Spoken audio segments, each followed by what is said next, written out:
I wanted to take today as an opportunity to discuss what's going on with Russia as regards a possible coup or secession. There have been a lot of folks, especially the European Union, who are now actively, publicly calling for the Russian oligarchs to overthrow the Putin government, and I thought it was worth picking that apart.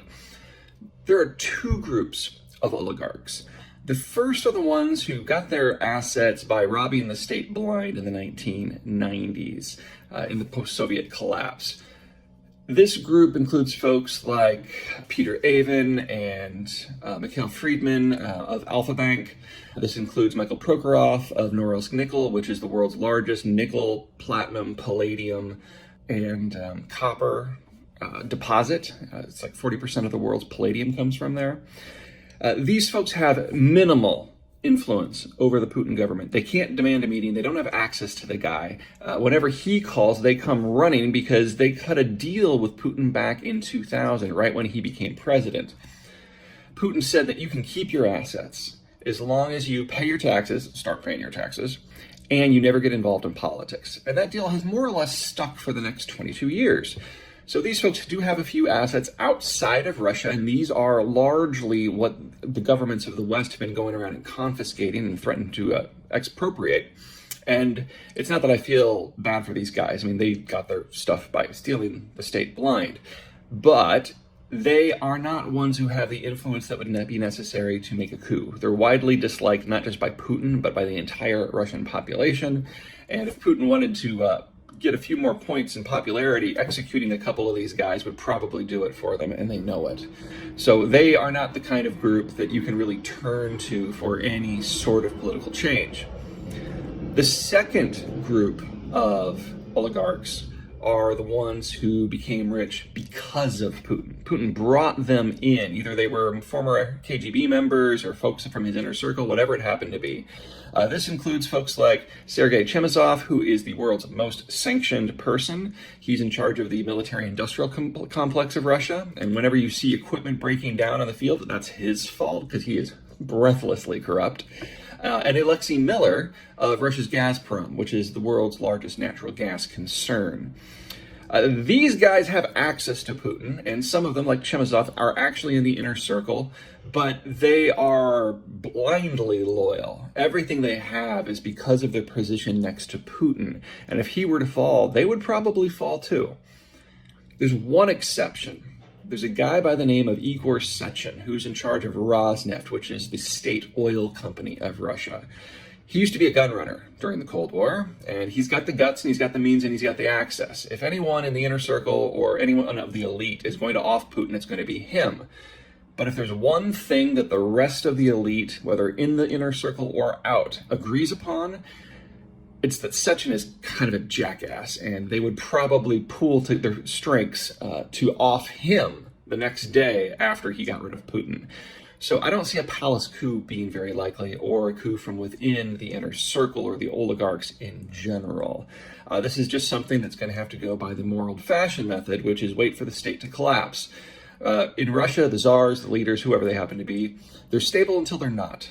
And right now, the lights are still on, the trains are still running, and the wheat is still coming in. So while there are a lot of Russians who are embarrassed or angry with certain aspects of the war, we are nowhere near the critical mass that is necessary to generate any sort of meaningful revolt. So far, less than 1/100th of 1% of the Russian population has participated in protests, and those are pretty much over already. So if the Russian government's going to change, it's not going to be via this vector, at least not now. I'd like to give a shout out at the end of this one to two things. First of all, to my nephew Ian in South Korea. Hey, Petty, how you doing? For everyone who doesn't think that I am his uncle, I would point out that I'm adopted, not him. So that's why the eyes don't match. And then second, another shout out for the Alpha Foundation, the AFLA Foundation, AFYA They are in the process of equipping some medics to go into Ukraine proper and help with the evacuation of civilians. If you can provide them with any assistance, that would be great. Just immediately under this video, there's a link to their Amazon wish list where you can pick specific equipment that you want to send with them. All you have to do is click on something on the list, pick the number of things you want to buy, put it in your cart per normal, and it'll go right to them. Okay, that's it from me. Until next time. Tactical weapons? No, I don't think that's very likely. The Russians are now in an artillery duel with the Ukrainians, and Russians train for artillery. This is how the Russian army has always preferred to fight. So I don't expect the war to go very well for the Ukrainians for the next few weeks. I think there's going to be significant losses of territory, and the Russian goal here isn't just to defeat Ukraine or carve off a piece of it. It's to go beyond Ukraine. Russia is attempting to shore up its border system. Right now, it's completely unmoored, but during Soviet times, it controlled all of the gateway access points like the Polish Plain. Russia's trying to get back to that space in order to get security. Now, before you say, oh, well, we should allow them to be secure, this requires them conquering a number of countries that have a combined population more than Russia. So I think we're still on the right side of history to fight that. The problem that the Defense Department, in my opinion, sees is when the convoy came. You remember that convoy in like day 3 of the war that was coming south from Belarus to Kiev? It was like 40 miles long, that crazy one. Well, it stalled out in a day because it forgot fuel trucks. Soldiers had to walk back to Belarus on day 3 because they forgot supply trucks. The Russians are showing themselves to be utterly incompetent at multi-domain operations and integrating their air force with their land activities, which is, from the American military point of view, kind of like 101 in how you fight a war. Mm-hmm. So there was this huge surge of surprise and optimism among the American military. It's like, wow, we can totally take them in a war. Then everyone kind of sat down and looked at the map and thought about it, like, oh crap, we could totally take them in a war. We now know that if American and Russian forces meet directly, that the Russian force will be obliterated. And the only Russian option there, aside from a broad strategic retreat that they know will doom their country in the long run, is to escalate.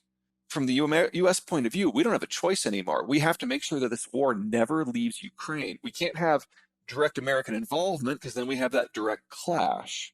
But anything that isn't nailed down, anything that we can train the Ukrainians up on in a very short period of time, not weeks, days, is going. And it looks like we're already in the process of modifying our drone arsenal so that you don't even need training. It's got like a 2-page instruction manual, and you can just put it in your backpack and go to the front line. That's the nature of the war now, making sure that it never can spread beyond Ukraine. And this is where we need to kill the Russian military so that this is the last war the Russians ever fight. And since the Russian population is in collapse, this is all they've got right now, the soldiers they have. But that doesn't mean it's going to be easy or quick. Russia fights until it can't.